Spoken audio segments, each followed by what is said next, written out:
You stand at the threshold of a forgotten world, a place where the sun's warmth is a distant memory and hope withers like a forgotten plant. The air around you is heavy, thick with the scent of damp stone, mildew, and something far more unsettling, the residue of human fear. You are about to step into the shadow of a medieval fortress, not to admire its battlements, but to delve deep beneath its foundations. Imagine the clanging of heavy iron gates behind you, sealing away the light. This is where lives were extinguished, slowly, painfully, in the suffocating embrace of darkness. You will breathe the prisoner's first cold breath, feel the relentless grip of chains, taste the meager, despairing sustenance, and face the horrors of disease. You will witness the shattering of the mind, endure the jailer's cruel gaze, and perhaps, just perhaps, dream of a whisper of freedom. This is the terrifying daily life inside a medieval dungeon. You feel the heavy door creak shut behind you, a sound that reverberates not just through the stone, but deep within your bones. The last sliver of natural light, a thin, defiant line beneath the massive timber, vanishes. You are plunged into a gloom so profound it feels like a physical entity, pressing in on all sides. The air changes instantly.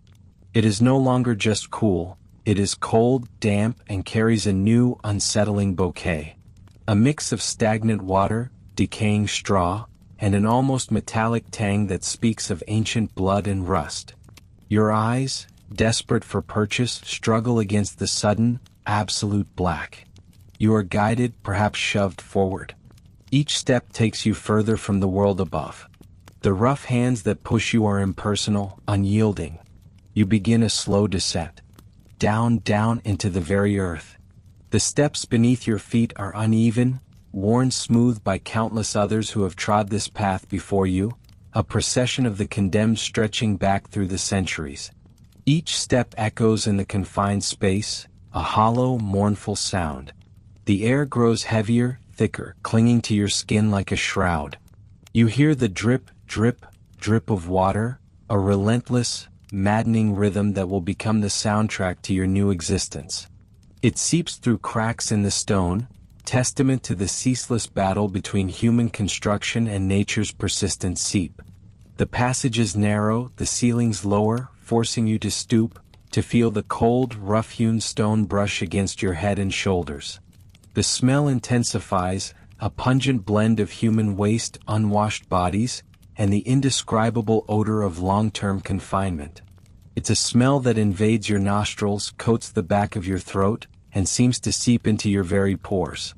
You might stumble, catching yourself against the clammy wall, feeling the lichen and moss that cling to its surface. There is no protest from your escorts, no softening of their grip. Their silence is more terrifying than any shouted threat, conveying an absolute, immutable power. They are simply instruments of your fate, devoid of emotion, their faces hidden by the deepening shadows. Finally, the descent ends. You are pushed forward once more, perhaps through a low, arched doorway, into a space that feels even more confined. The only light now comes from a single sputtering torch held aloft by one of your jailers, its flickering flame casting monstrous shadows that dance on the walls, mimicking the fear within your own heart. For a fleeting moment you see your new home. It is a small, unadorned cell. Walls of rough, undressed stone. A floor of packed earth, or perhaps cold, uneven flagstones. No window, no bed, no amenities whatsoever. Only the bare, brutal reality of your incarceration. Then comes the sound you have dreaded, the one that truly seals your fate. The clink and clatter of metal. Heavy iron rings, thick chains. Your wrists are seized, perhaps your ankles too. The cold steel bites into your flesh, heavy, unyielding. A padlock snaps shut with a definitive, chilling click that reverberates in the small space, echoing the finality of your situation.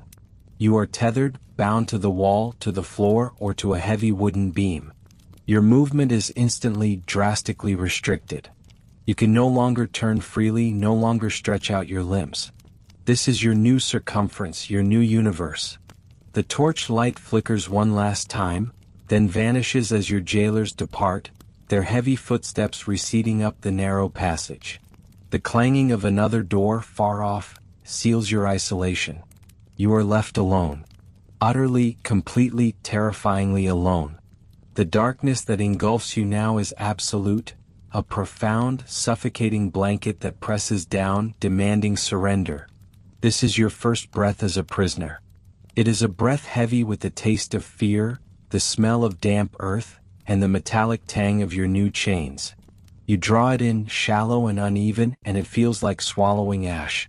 The air, once a symbol of freedom, now feels like an enemy, a constant reminder of your entrapment. Your body, still reeling from the shock, begins to adjust to the chains. Every slight movement brings a scrape of metal, a chill against your skin. The weight is constant, an oppressive presence.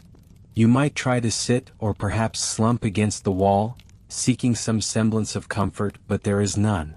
The stone is cold, unforgiving. The chains pull at you, reminding you that even your posture is no longer your own.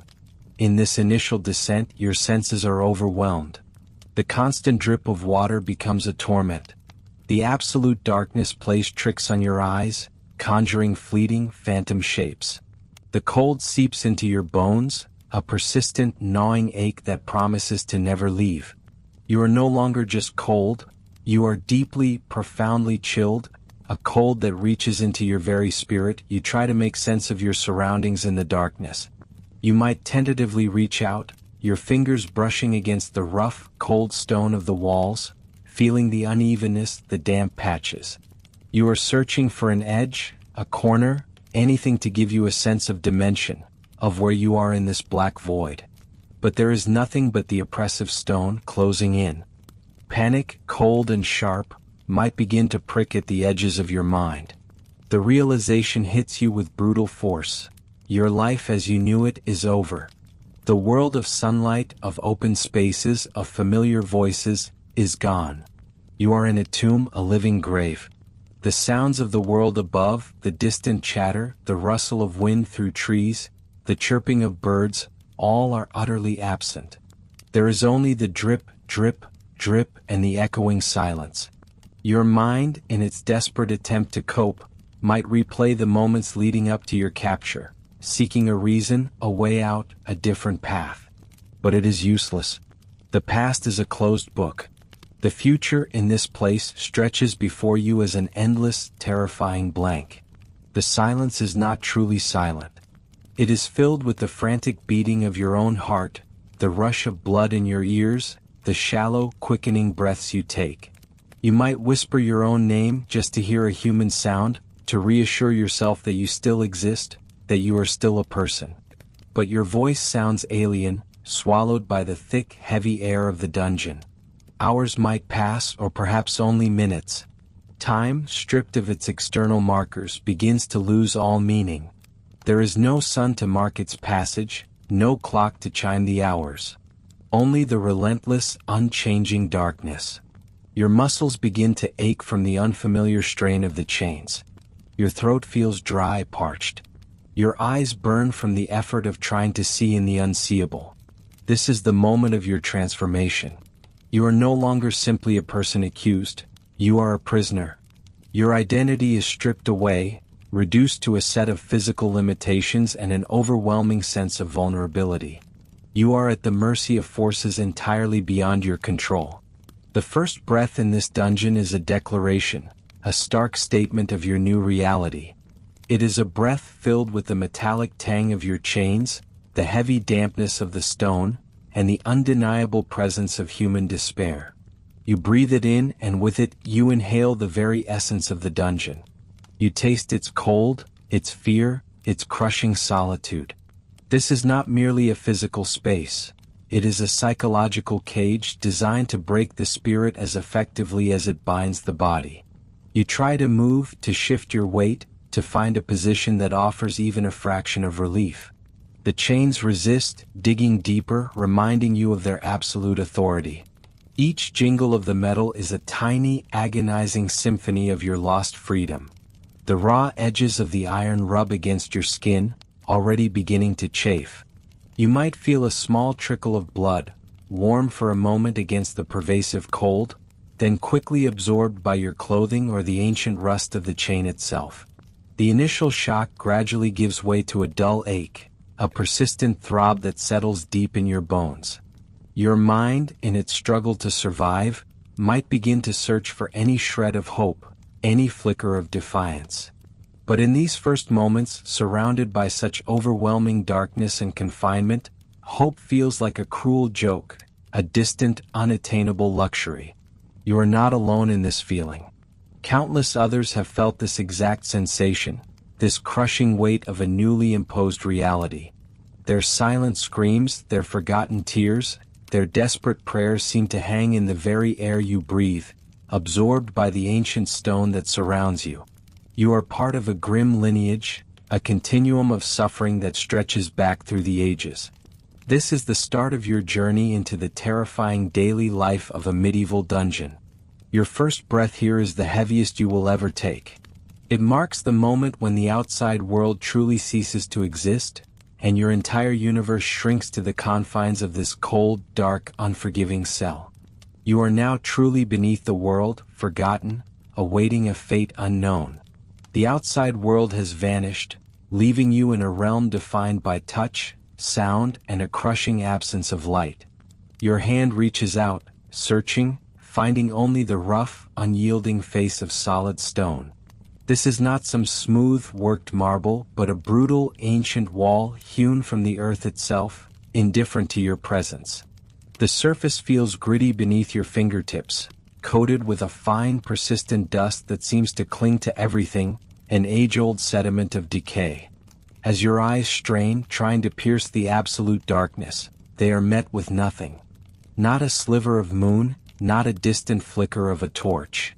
Just an oppressive, all-encompassing blackness that swallows every photon of light. This isn't simply nighttime. This is a permanent night, a place where day and night hold no meaning. Your other senses must now become your guides, navigating this new, terrifying reality. The air you breathe is heavy, thick with the scent of damp earth, stagnant water, and something else, a pervasive, cloying odor of human despair and neglect. It's the smell of unwashed bodies, of sickness, of bodily waste that has nowhere to go but to fester in the corners of your tiny world. It catches in your throat, making each inhale a conscious effort, a grim acceptance of your new environment. This is the breath of the dungeon, cold and unmoving. Beneath your feet, the floor is equally unforgiving. It might be bare earth, perpetually damp and cold, turning to mud with any spilled water. Or it could be rough-hewn stone, uneven and hard, chilling you to the bone through the thin fabric of your clothes. There is no comfort here, no softness to cushion your fall or ease your aching limbs.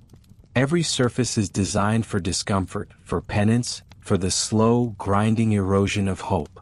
Listen, the silence is not truly silent. It is a vast, echoing chamber for the subtle, terrifying sounds that define your existence here. The rhythmic drip, drip, drip of water from somewhere unseen, a relentless reminder of the dampness that permeates every fiber of your being. Perhaps you hear the scuttling of tiny claws in the distant shadows, the quick, furtive movements of creatures who share your captivity, and for whom you might one day become competition or even sustenance. Rats. Their presence is an unspoken terror, a symbol of the utter degradation of your circumstances. From deeper within the dungeon, carried on the heavy air, you might catch the faint sound of another human voice. It could be a moan of pain, a sob, a whispered prayer, or perhaps even a madman's cackle. These sounds are chilling, yet they also serve as a grim reminder that you are not utterly alone, even in your isolation. You are one of many, a small cog in a larger, suffering machine. The knowledge that others endure this same torment or worse can be a fragile comfort or an added burden. And then there are the chains. The cold, heavy, undeniable reality of iron that binds you. Perhaps they are riveted to the wall or secured to a ring in the floor, limiting your movement to a few agonizing steps. The metal bites into your skin, chafing and cold, a constant physical reminder of your bondage. Every slight shift in position produces a mournful clang, the sound echoing in the confined space, a sonic signature of your imprisonment. You learn quickly to move deliberately, slowly, to avoid the painful jolt of the chain tightening, the sharp scrape of metal on stone. You run your hand over the links, feeling the rust, the imperfections, the brutal functionality of their design. They are not merely restraints.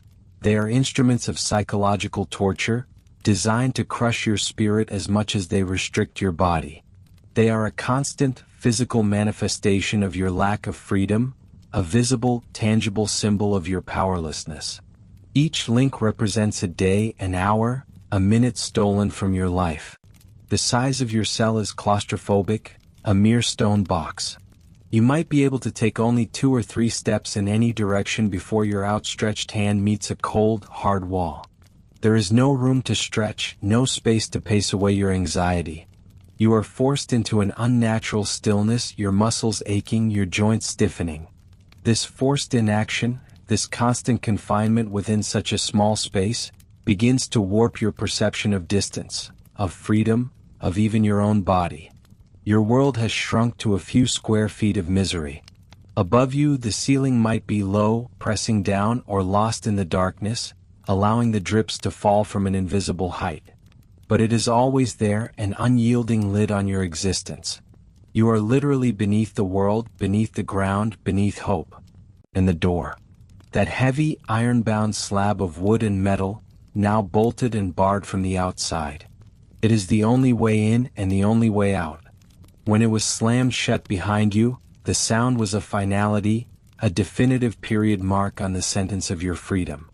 Now, it is a looming presence, a constant reminder of the impenetrable barrier between you and whatever life once was. Every creak, every distant scrape of a bolt, every jingle of keys outside becomes an event, a momentary flicker of hope or dread, before the silence settles once more. Light, when it comes, is a cruel deception. Perhaps there is a tiny narrow slit high in the wall, too small to see out of, allowing only a faint dusty shaft of gray light to penetrate for a brief hour of the day. It highlights the motes of dust dancing in the air, makes the cold stone seem even more stark, and then vanishes, plunging you back into the unending night. Or perhaps there is only the fleeting glow of a guard's lantern, casting grotesque shadows that dance on the walls, illuminating your squalor for a brief, shaming moment before the darkness reclaims you. These brief glimpses of even muted light only serve to emphasize the profound, terrifying gloom that is your constant companion. There are no furnishings, no comforts. Perhaps a meager pile of straw, moldy and infested with lice or fleas, serves as your bed. It offers little warmth and even less solace. The straw prickles your skin, irritates your eyes, and provides a breeding ground for biting insects that will plague your waking and sleeping hours. You learn to scratch without thinking, a subconscious response to the constant irritation. This is the anatomy of your cell. It is more than just stone and iron. It is a meticulously crafted cage designed to break the human spirit.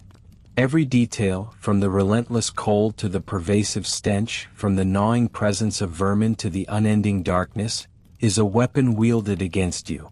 It is a world stripped bare, where every sensation is an assault, every sound a threat, every moment a struggle against the encroaching despair. You learn to recognize the subtle changes in the air, the different types of drips, the varying sounds of the rats. This small, desolate space becomes your entire universe, and you become intimately familiar with every crack, every rough patch, every single unforgiving detail.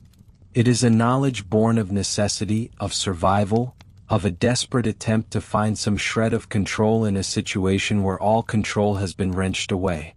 Your senses sharpen, adapting to this new, diminished reality. You can discern the precise texture of the stone with your fingertips, differentiate between the rustle of a rat and the settling of dust. Your sense of hearing becomes acutely attuned to the subtle vibrations of the ground, the distant sounds of the castle above, trying to piece together a fragmented understanding of the world you have lost. But this heightened awareness only serves to emphasize the starkness of your confinement, the cruel reality of your situation. This is your home now, a cold, hard tomb where the only escape is a fading memory or a terrifying future. But even in this tomb, this dark abyss you now call your world, the most primal needs persist. The body cries out, a relentless, gnawing demand that transcends fear, that overcomes despair at least for a time. Hunger, thirst. They are your constant companions, more immediate than the cold, more urgent than the darkness, weaving themselves into the very fabric of your existence here. You learn the true meaning of emptiness, the hollow ache that begins in your stomach and spreads through every limb, every fiber of your being. It is a hunger that defines your days, that shapes your thoughts, a terrible, inescapable focus. You exist in a state of perpetual anticipation, your sharpened senses now acutely tuned to the distant, often deceptive sounds that might signal the arrival of sustenance. Every creak of stone, every whisper of air through a distant grate, every faint clatter from the world above is filtered through the lens of this profound need. Is that the jingle of keys? Is that the distant rasp of a heavy bolt sliding back? You hold your breath, straining to hear, to discern the faint clues that might alleviate, however briefly, this all-consuming emptiness. More often than not, it is a false alarm, a trick of your desperate mind, leaving you to sink back into the heavy quiet, the only sound the insistent rumbling of your own starved insides. Then, perhaps once a day or even less frequently depending on the whims of your captors, a sound emerges that is undeniably real. A scraping, shuffling approach from the corridor outside your cell. It is the jailer, a silhouette against the slightly less absolute darkness of the passage, a figure whose presence heralds the briefest interaction with the living world, the moment of the raven's feast.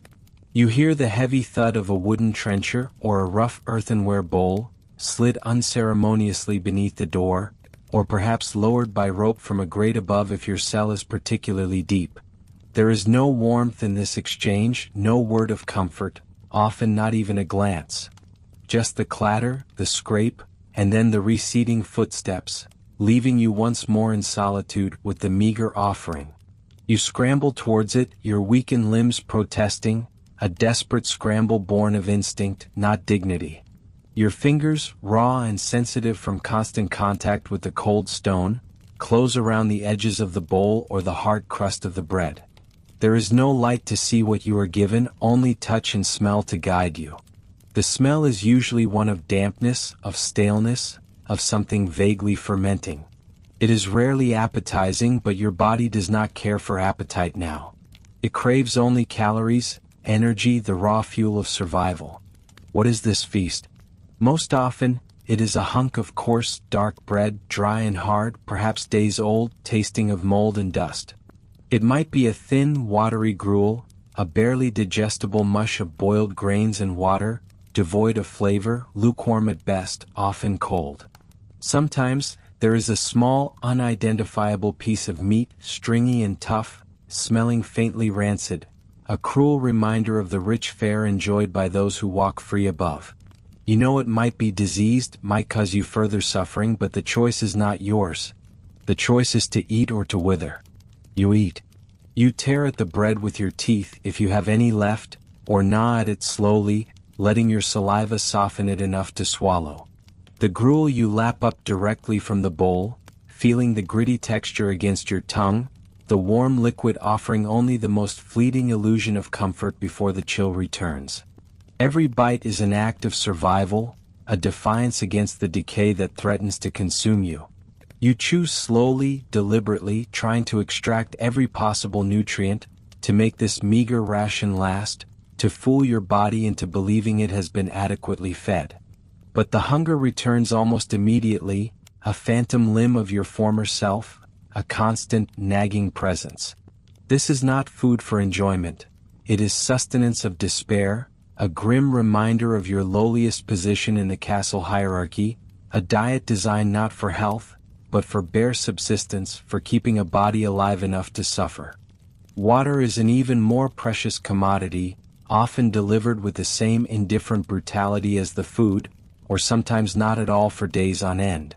When it comes, it is usually a small amount, often in the same bowl as the gruel, lukewarm and stagnant, tasting of the metal or wood of its container, sometimes even of the damp, earthy flavors of the dungeon itself. You cup your hands and drink it down greedily, feeling the brief, exquisite relief as it coats your parched throat. But the thirst quickly returns, a persistent itch, a dry ache that intensifies with every passing hour. You learn to conserve your saliva, to lick the condensation from the cold stone if a drop forms, to dream of running rivers and clear springs, memories that become torture in their vividness. Dehydration saps your strength, clouds your mind, and makes every movement an effort. The act of eating in this place is not simply about physical need. It is a profound psychological torment. Each meager meal is a symbol of your degradation, a daily affirmation of your captivity. There is no joy in it, only the grim necessity. You wonder what the jailer eats, what feasts are enjoyed in the great hall above. You imagine platters laden with roasted meats, fresh vegetables, sweet pastries, and fine wines.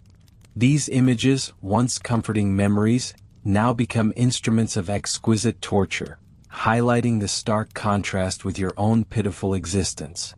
The thought of a full, satisfying meal becomes an obsession, a fantasy more potent than escape. Your body begins to betray you.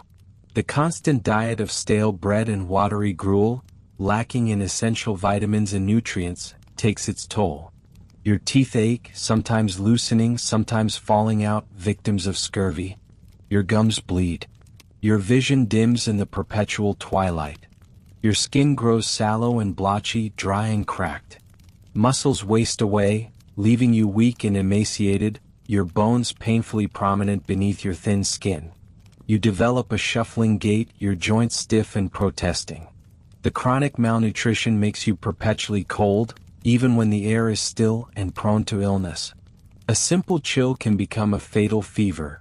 A minor cut can fester into a life-threatening infection. Your immune system, starved of proper nourishment, offers little defense.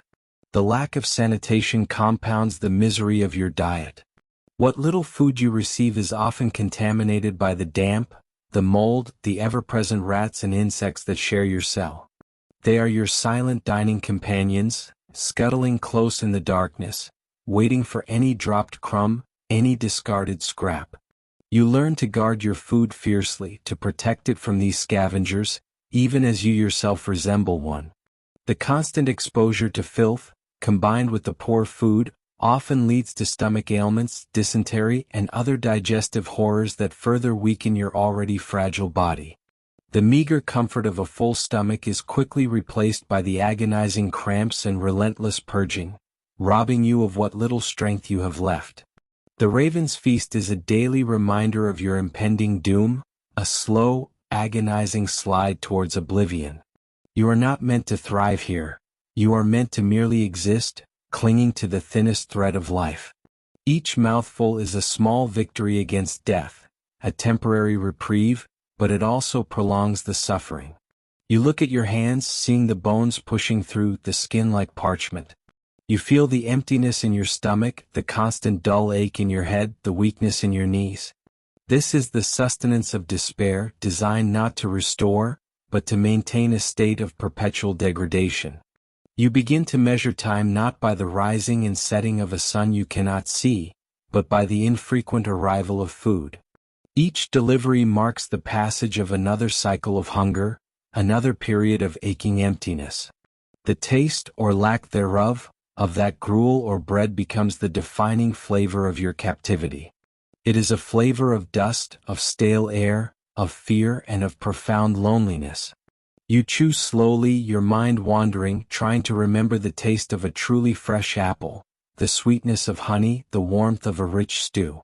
These memories are both a comfort and a torment, painting vivid pictures of a world you have lost, a world where food was a source of pleasure, not merely a grim necessity.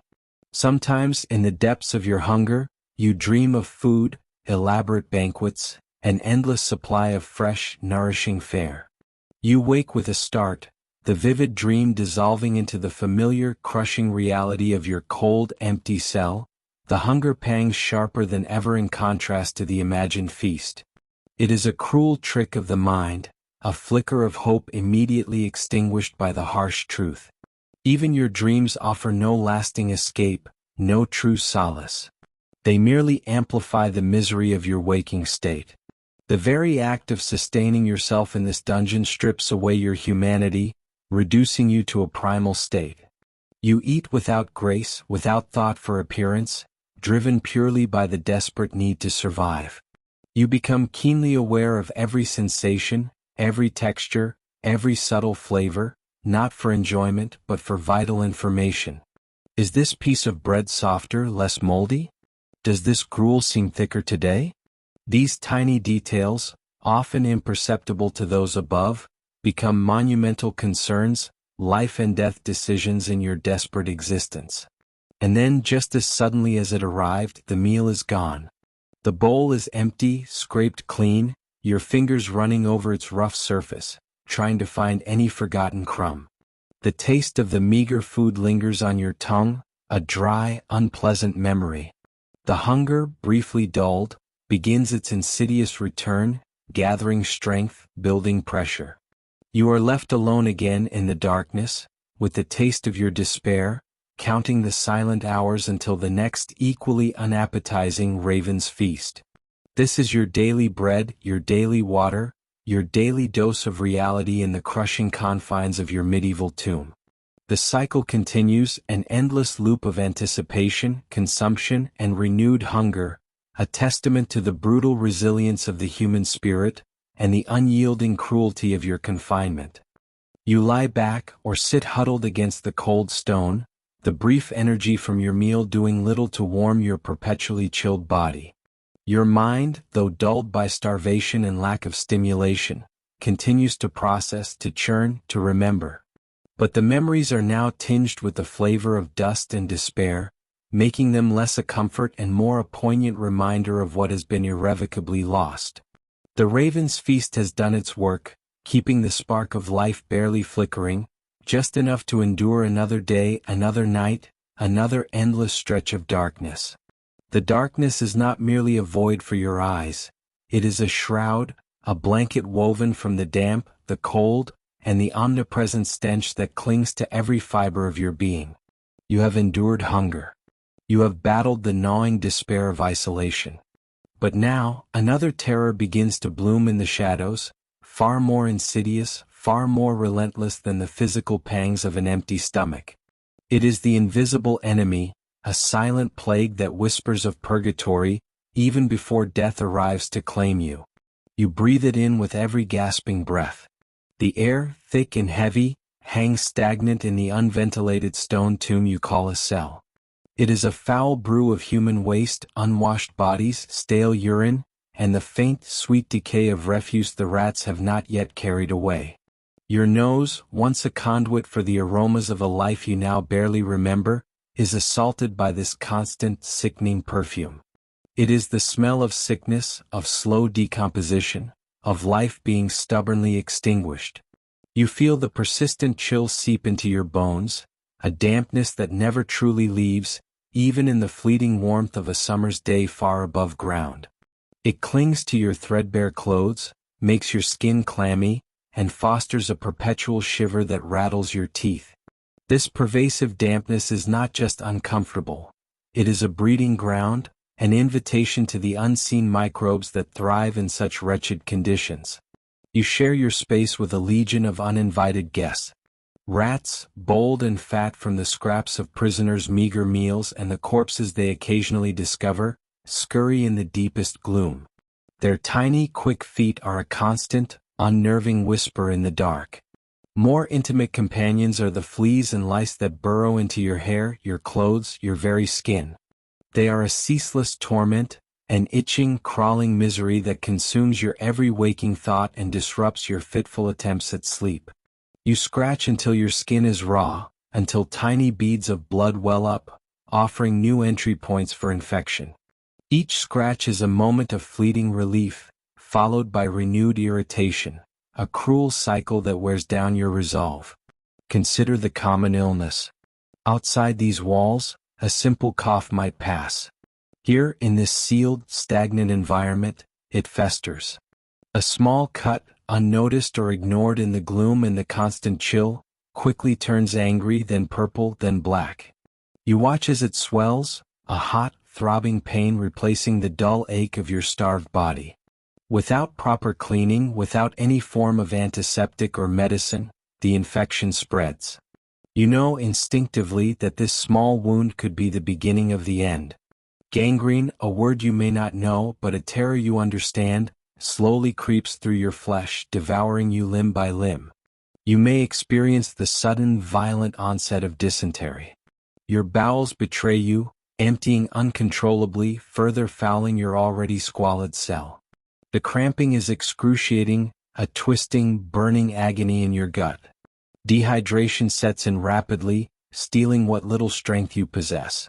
Each trip to the corner of your cell, the designated latrine space, becomes a Herculean effort, leaving you weak, dizzy, and trembling.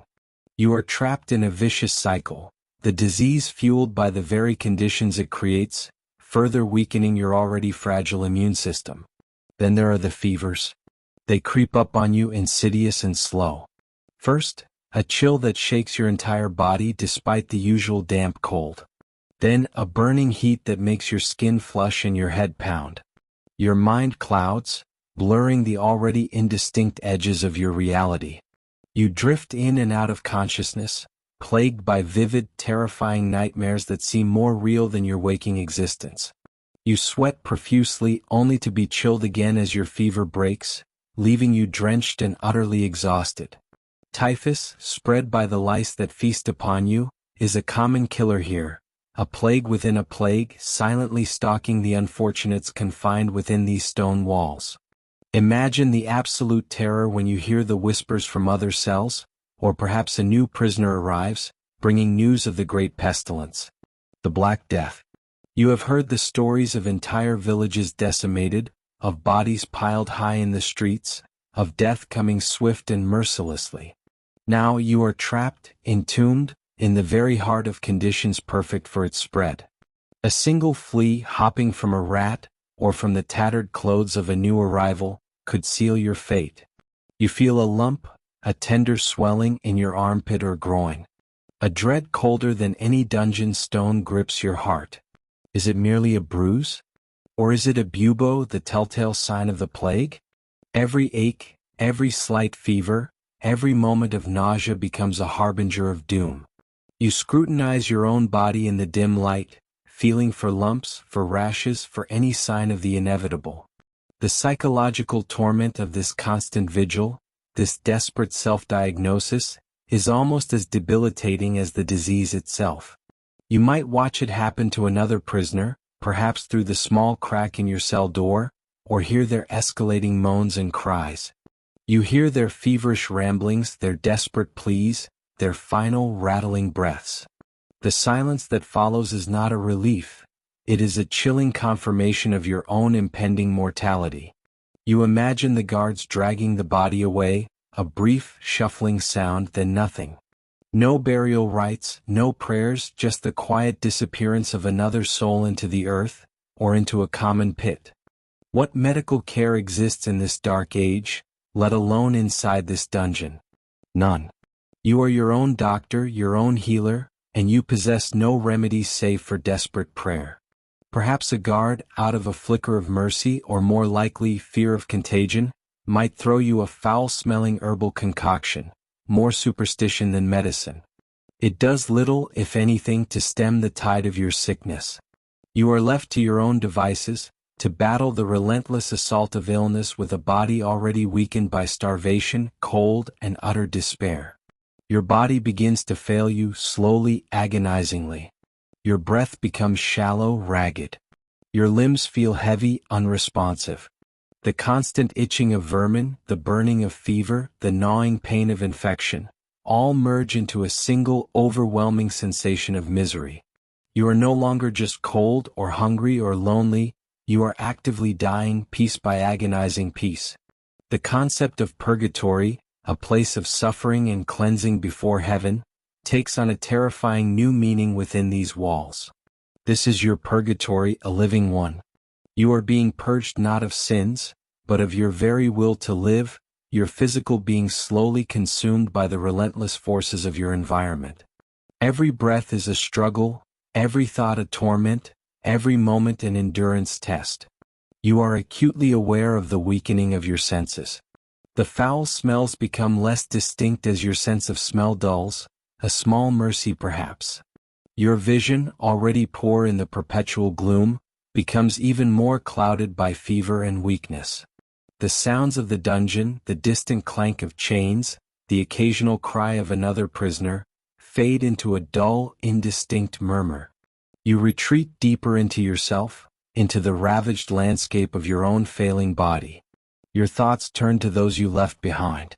Your family, your friends, the life that now seems a distant, impossible dream. Do they know? Do they care? Do they even remember you? The isolation, once merely a psychological burden, now becomes a physical threat. There is no one to hold your hand, no one to offer a comforting word, no one to ease your passage. You are utterly alone in your suffering, a solitary candle flickering weakly against an overwhelming storm. Death, when it finally comes, is not a sudden release. For many, it is a slow, agonizing slide into oblivion, punctuated by moments of intense pain and fleeting lucidity. You might drift in and out, your body too weak to resist, your mind too weary to fight. The final moments are a blur of darkness, cold, and a profound, overwhelming weariness. And then silence.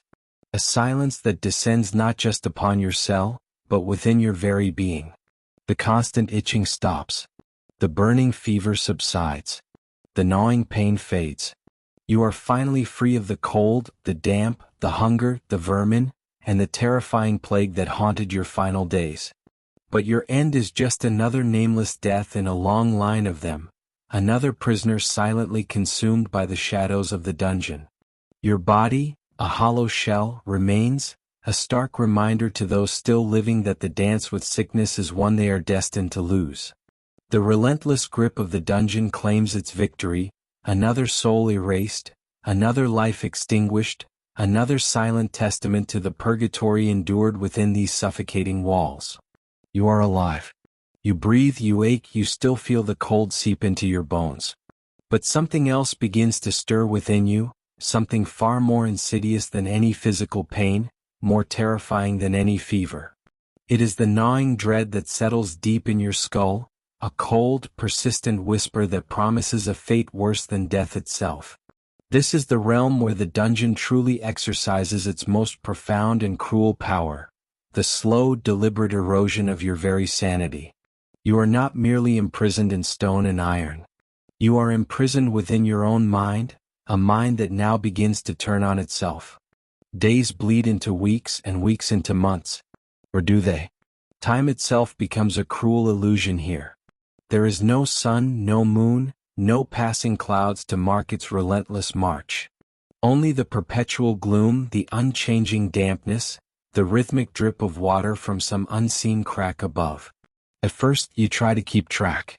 You might scratch a mark on the wall with a broken fingernail, counting the meager rations you receive, or the distant ringing of bells that sometimes penetrates the thick walls.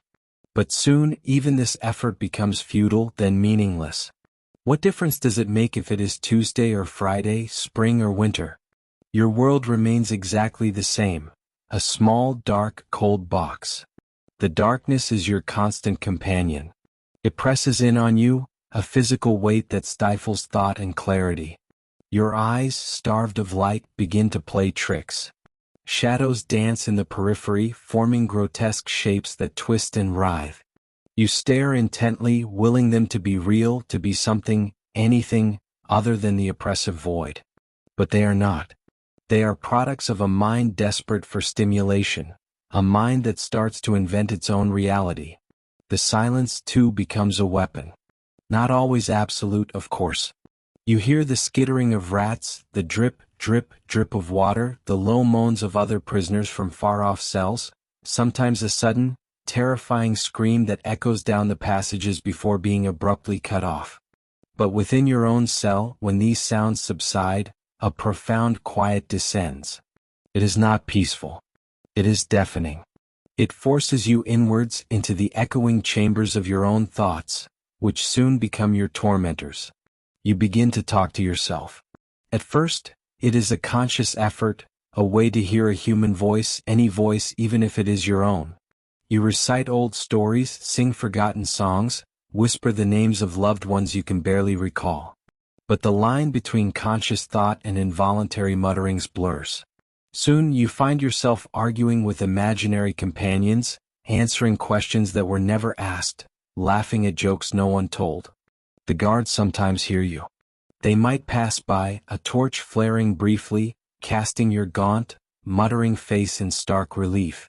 They might even mock you, but mostly they ignore you. To them you are just another one broken. The isolation is perhaps the most potent poison.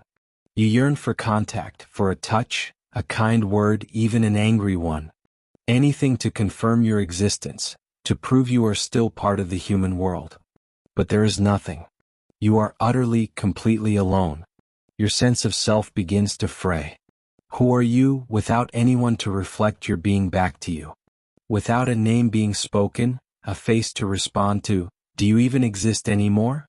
The concept of you starts to dissolve, like a faded memory.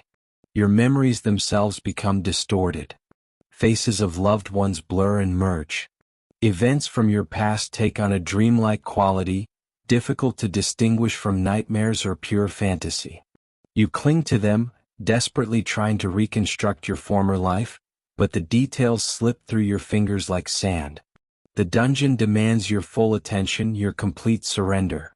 It wants to erase who you were, leaving behind only what you are now, a shell, an occupant of its dark embrace. Then come the true hallucinations. Perhaps it starts subtly. A faint scent of freshly baked bread that quickly vanishes, replaced by the omnipresent stench of damp earth and human waste. Or a fleeting glimpse of a bird flying past your non-existent window. But soon these become more vivid, more persistent. You see people who are not there. You hear conversations from your past playing out in the dark corners of your cell. You might even feel phantom touches, cold fingers brushing your skin, or the ghostly weight of a child in your arms. Are these visions a blessing or a curse? At times they offer a brief, agonizing respite from the horror of your reality. You might engage with an imagined family member, finding a temporary warmth in their fabricated presence. But then the illusion shatters, and the return to the harsh reality is like being plunged into an ice bath. The disappointment, the crushing realization that you were speaking to shadows, deepens the abyss of your despair. Sleep offers no true escape. Your dreams are vivid, chaotic, and often indistinguishable from your waking torment. You relive past traumas, endure imagined tortures, or chase after elusive figures through labyrinthine passages that mirror your cell. When you wake, if you can even tell you have woken, the exhaustion is profound, a weariness that permeates not just your body but your very soul. You dread sleep, yet crave its oblivion. The sheer terror is constant. You live with the gnawing uncertainty of your fate. Will you be tortured? Will you starve? Will you simply be forgotten, left to rot until you are nothing but bones? Every creak of the door, every distant clang, sends a jolt of pure panic through your weakened frame. Your heart races, your breath catches, your body tenses, ready for an assault that may or may not come. This hypervigilance, this constant state of fear, slowly grinds down your nervous system, fraying your nerves until they are raw and exposed. Your perception of self begins to change in unsettling ways. You might start to identify with the rats, the insects, the very stones of your cell. They are your only companions, your fellow inhabitants of this desolate world. You observe their movements, their struggles for survival, and sometimes you even envy their simplicity, their lack of a past or a future, their pure focus on the immediate. The boundaries between your body and the cell begin to blur. The dampness is not just on your skin, it feels as if it has permeated your bones. The cold is not just around you, it is within you, a constant, shivering core. Your mind becomes an extension of the dungeon, its darkness and despair becoming your own internal landscape. You scream sometimes. A guttural, primal sound ripped from the depths of your being. It is not a call for help. It is an expulsion of the unbearable pressure, a desperate attempt to release the madness coiling within your skull. The sound echoes back to you, mocking your futile effort, reminding you of your powerlessness. As the madness deepens, your grasp on reality weakens further.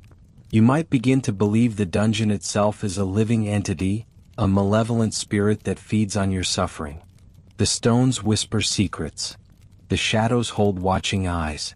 The drips of water are its tears, or perhaps its laughter. You become convinced of elaborate conspiracies, of unseen forces at play, of a hidden meaning to your torment that only you can perceive. The concept of hope, once a faint ember, is extinguished completely. You no longer expect rescue. You no longer dream of freedom. The outside world, with its sunlight and open skies, becomes a distant, unattainable myth. Your world is this cell, this perpetual twilight, this mental labyrinth. Your future is merely more of the same, an endless repetition of suffering. The final stage of this mental decay is often marked by a profound apathy. You cease to care.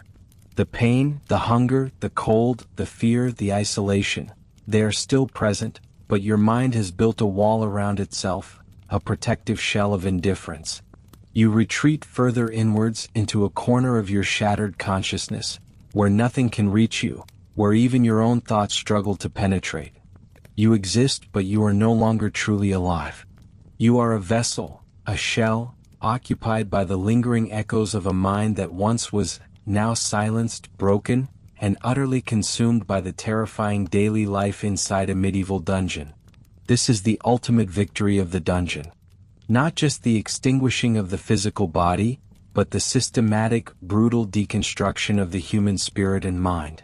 You become a living ghost, a silent testament to a purgatory more profound than any physical torture, a madness born of stone, darkness, and absolute despair. The human mind, so complex and resilient, finds its limits here, succumbing to an environment designed to strip away every last vestige of self. You are no longer you. You are just another echo of madness, trapped forever within these suffocating walls, long after your physical form has crumbled to dust. You exist, an echo in the stone, your mind a fractured landscape. But even in this profound desolation, you are not truly alone. There is a presence, a malevolent shadow that dictates the very rhythm of your dying. This is the jailer, the dungeon's living heart, its most immediate and terrifying instrument of power. This figure is more than a mere guard. He is the master of your fate, the absolute sovereign within his dark domain. You are his property, his plaything, his source of potential profit. To the outside world he might be a minor official, perhaps even a figure of pity, tasked with a grim duty. But to you, locked in the suffocating blackness, he is a god, a demon, and the only conduit to a world you once knew. You rarely see him. Perhaps once a day, perhaps once every few days, a scraping sound, the jingle of enormous iron keys, announces his approach. This sound, familiar and yet always startling, sends a jolt of terror through your emaciated body. It is a sound that signifies either a meager meal, a cruel interrogation, or a sudden, inexplicable act of violence. You hold your breath, pressing yourself against the cold, damp stone, your heart hammering against your ribs like a trapped bird. The door creaks open, a sliver of torchlight piercing the perpetual gloom, blinding you for a moment. You recoil, shielding your eyes from the sudden assault of brightness, a brightness that quickly reveals the squalor of your existence, the filth, the vermin, the depths of your degradation. He stands there, a bulky silhouette framed by the flickering flame, his face often obscured by shadow or indifference. His gaze, however, is clear. It sweeps over you, cold and calculating, assessing your dwindling strength, your fading sanity. He might speak, his voice a guttural rasp in the silence, asking a question you cannot answer, or making a demand you cannot fulfill. Or he might say nothing at all, simply observing, letting his presence alone be the punishment. You are beneath his contempt, yet entirely dependent on his whim. Your life, your very survival, hangs on his mood, his sobriety, his hunger for cruelty or coin. He controls everything. He holds the keys not just to your cell but to your very life force. Food is his weapon. You are fed, if you are fed at all, on a diet of stale bread, moldy cheese and sour ale. Sometimes, it is barely enough to sustain a fly, let alone a human being. Other times, days might pass without any sustenance, the gnawing hunger in your stomach an excruciating reminder of your utter helplessness. You feel your muscles waste away, your bones protrude, your energy drain with each passing hour. Water is equally scarce, often delivered in a grimy bucket, thick with sediment, barely enough to wet your parched throat. You crave it, dream of it, your body a desiccated husk. And you know with a chilling certainty that the jailer can simply choose to withhold it. He can watch you suffer, watch you dehydrate, watch you slowly die of thirst, and feel nothing but a grim satisfaction in his absolute power. He controls the light. The dungeon is a world of shadows, of impenetrable blackness. But he can bring in a lamp, a torch, just long enough to torment you with a fleeting vision of the world, only to plunge you back into darkness, making the return to the void all the more painful. He can leave you in absolute darkness for weeks, months, until your eyes ache for even the faintest glimmer, until your mind begins to conjure its own terrifying light shows in the endless black. He controls the air itself. Your cell is often dank and stagnant, the air thick with the smell of waste, mildew, and despair. But the jailer can choose to seal a ventilation shaft, or leave a door slightly ajar to let in a draft of bone-chilling cold, or even a breath of relatively fresh air, only to snatch it away again. These are not random occurrences. They are calculated manipulations, designed to keep you constantly off balance, constantly aware of his dominion. His methods extend beyond mere deprivation. Psychological torture is his specialty. He might offer false hope, promising a release that never comes, describing a world outside that you will never see again. He might whisper rumors of your family, fabricating tales of their suffering or their indifference, all to deepen your despair and sever your last connections to humanity. He might pit prisoners against each other, using snippets of information or promises of small favors to sow discord and suspicion, ensuring no solidarity can ever form. You learn to read his moods, to anticipate his cruelty. A slight narrowing of the eyes, a particular set of his jaw, a prolonged silence, each can be a precursor to a brutal beating. He uses whips, cudgels, or simply his heavy boots, not always to kill but to maim, to inflict pain that will linger for days, a constant throb to remind you of your place. Your body becomes a map of old scars, new bruises and festering wounds, each one a testament to his power and your helplessness. He enjoys the screams, the pleas, the whimpers. They are music to his ears, confirming his control. Sometimes he brings other prisoners to your cell, forcing you to witness their torture, their madness, their deaths. This is a deliberate tactic, designed to break your spirit further, to show you what awaits, to strip away any remaining illusion that you might escape this fate. You watch, horrified, as your fellow captives are subjected to water torture, rack, or the Iron Maiden, their agonized cries echoing in the stone corridors, and you know that your turn could come next. Even if it does not, the memory is seared into your brain, a fresh wound in your already shattered psyche. Bribery is another crucial aspect of the jailer's system of control and profit. He is often a man of meager salary, his position primarily a means to extort money from those unfortunate enough to fall into his hands. He will demand payment for every small comfort, every tiny reprieve. A slightly larger portion of food. A cleaner bucket of water. A moment of silence instead of torment. A brief message to family which he will likely never deliver. You quickly realize that your survival, such as it is, depends on your ability to pay, or on the ability of your family outside to send him coin. This creates an agonizing dilemma. If you have nothing, you are doomed to the most brutal treatment. If you do have money or your family does, it becomes a lifeline, but also an endless drain, with the jailer always demanding more, always threatening to cut off your meager supplies if his demands are not met. He bleeds you dry, extracting every last penny, every last shred of dignity, before he finally lets you waste away. His cruelty is often systematic, a calculated exercise in power, but it can also be arbitrary, born of a bad mood or a drunken rage. You never know which version of the jailer will appear behind the iron door. Will he be the cold, indifferent administrator of suffering, or the raving brute seeking an outlet for his own frustrations? This unpredictability is its own form of torture, keeping you in a constant state of heightened anxiety, unable to relax, unable to find even a moment of peace. There is no one to appeal to, no higher authority to complain to. The jailer is the law within these walls. Complaints mean more beatings, more deprivations. Even if word were to somehow escape, which is nigh impossible, his word would likely be taken over yours, the word of a loyal servant against a condemned prisoner. You are utterly alone, without advocate, without hope of justice. His cruelty shapes you.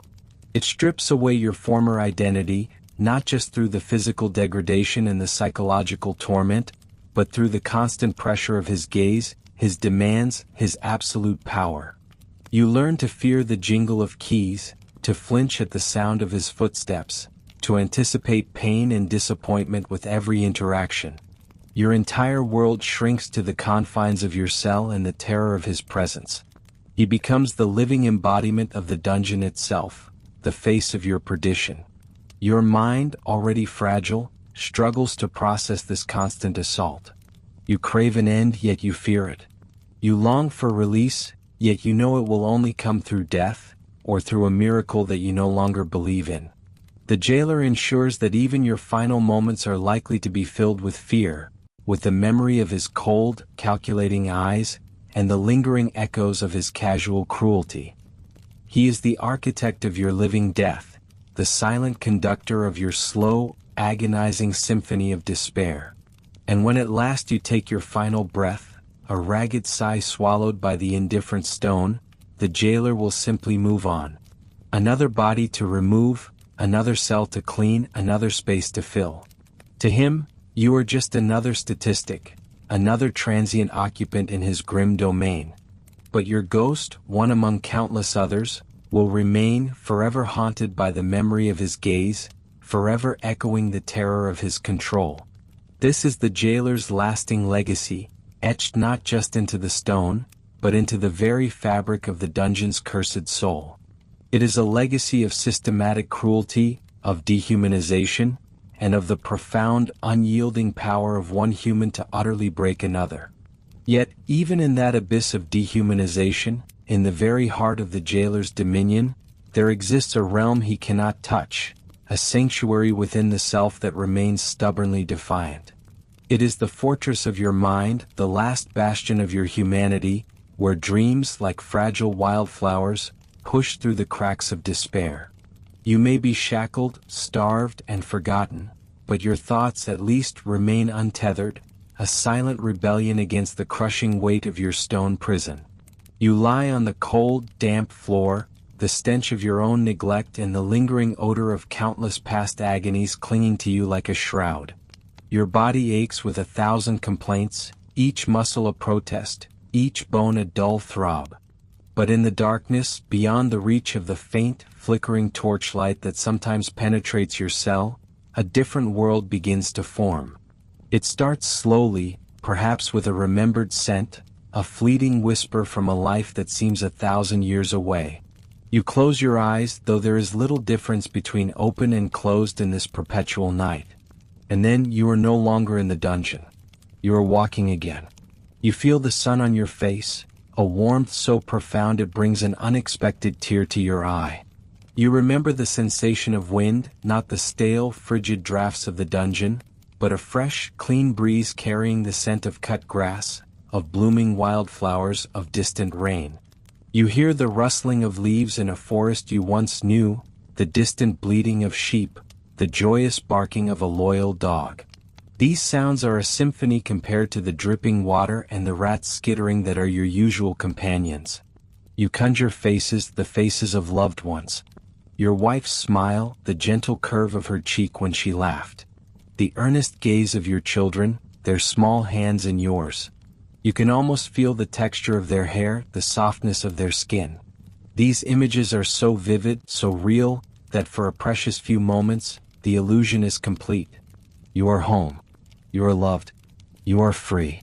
And in that fleeting instant, the physical pain, the gnawing hunger, the suffocating loneliness, all recede, banished by the sheer force of memory and yearning. Sometimes the dreams are not of the past, but of a future you desperately crave. You imagine the moment of your release, the heavy clang of the cell door opening for good, the blinding rush of daylight after so much darkness. You envision yourself walking out, head held high, breathing deeply of the free air, not caring for the aches and pains, only for the boundless horizon stretching before you. You picture the first real meal, not the gruel and moldy bread of your captivity, but a feast of roasted meat, fresh bread, sweet fruit, and a draught of clean, cool ale. The imagined taste is so potent, it almost makes your mouth water, a cruel joke played by your own mind. You build entire worlds within your head. You compose songs, recite poems you learned long ago, or invent new ones. You solve riddles, play chess against an invisible opponent, or replay conversations you wished you had had differently. Your mind becomes an architect, a storyteller, a performer, creating intricate narratives to fill the terrifying void of endless days and nights.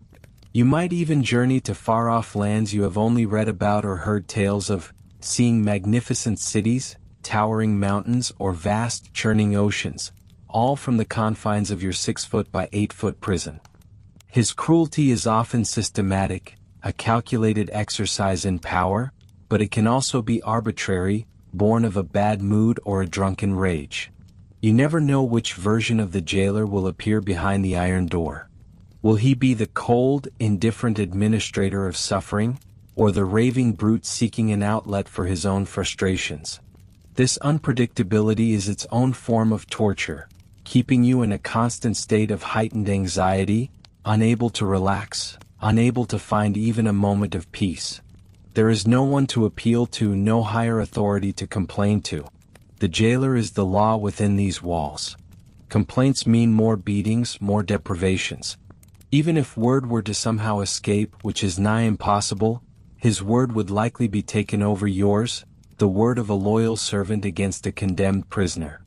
You are utterly alone, without advocate, without hope of justice. His cruelty shapes you.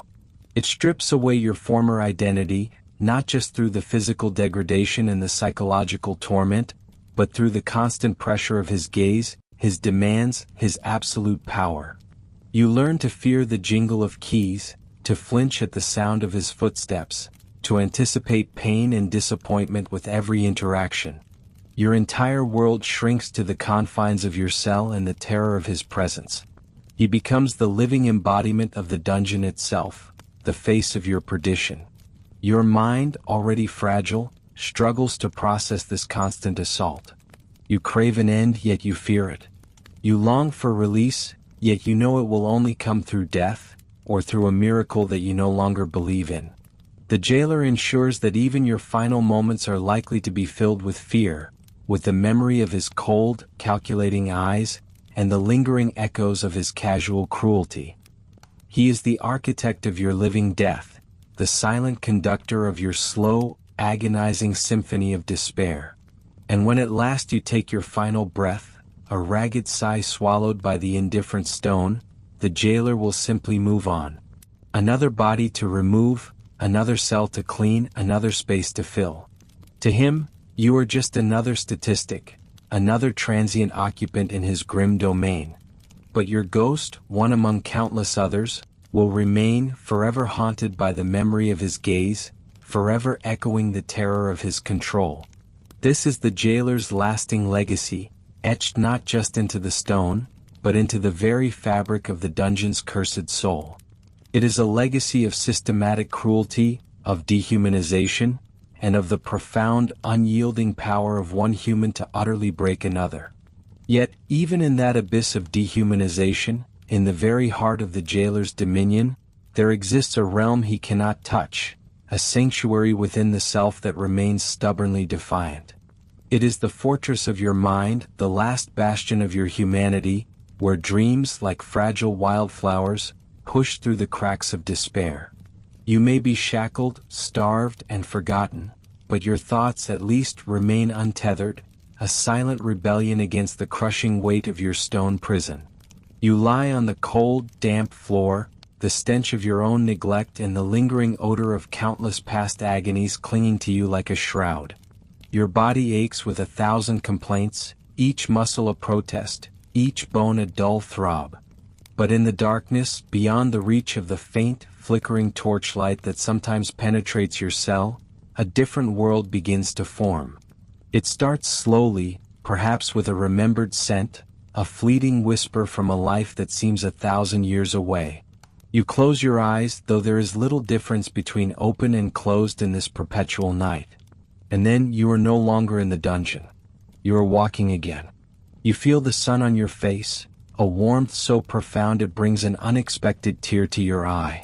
You remember the sensation of wind, not the stale, frigid drafts of the dungeon, but a fresh, clean breeze carrying the scent of cut grass, of blooming wildflowers, of distant rain. You hear the rustling of leaves in a forest you once knew, the distant bleating of sheep, the joyous barking of a loyal dog. These sounds are a symphony compared to the dripping water and the rats skittering that are your usual companions. You conjure faces, the faces of loved ones. Your wife's smile, the gentle curve of her cheek when she laughed. The earnest gaze of your children, their small hands in yours. You can almost feel the texture of their hair, the softness of their skin.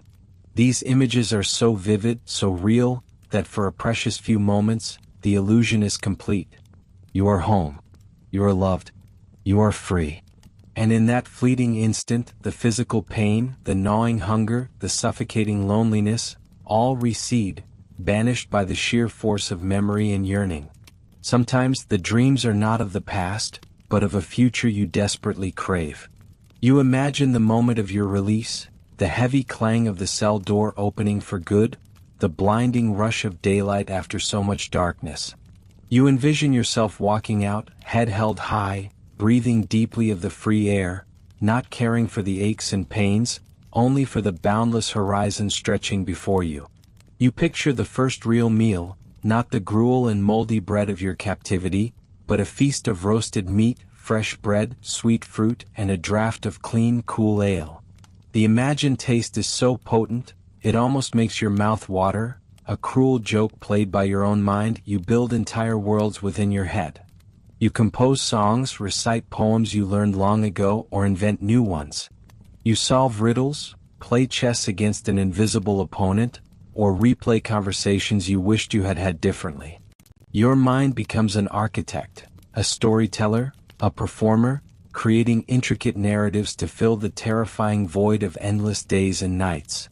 You might even journey to far-off lands you have only read about or heard tales of, seeing magnificent cities, towering mountains, or vast, churning oceans, all from the confines of your 6-foot by 8-foot prison.